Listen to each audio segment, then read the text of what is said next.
kuonda kudai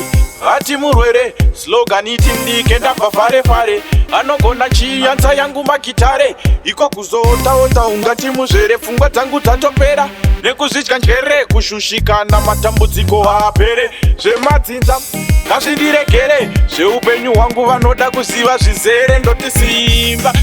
riri mubvudzi kunge samuso ndodonedza goriyati sadhavhidha zvandinoita pabasa rangu kunyange ndipindwe nenjodzi yandife ndaneta simba riri mubvudzi kunge samuso ndodonedza goriyati sadhavhidha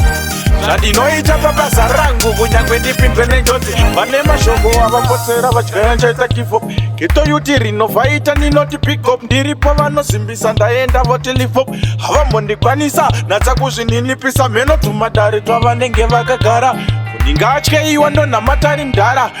munhu ndakazviona pakutara ndinogarodiridzira mbewu yandakadyara iwe green gate simba riri mubvudzi kunge samuso ndodonedza goriyati sadhavhidha zvandinoita pabasa rangu kunyange ndipindwe nenjodzi yandife ndaneta simba riri mubvudzi kunge samuso ndodonedza goriyati sadhavhidha zvandinoita pabasa rangu kunyange ndipindwe nenjodzi iko kuonda kudai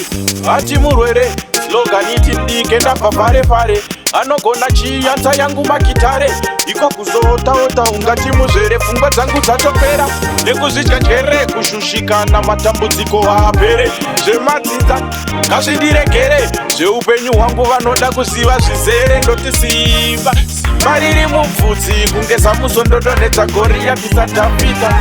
zvandinoita pabasa rangu kunyange ndipindwe nenjodzi yandife ndaneta simba riri mubvudzi kunge samuso ndodonedza goriyati sadhavhidha zvandinoita pabasa rangu kunyange ndipindwe nenjodzi yandife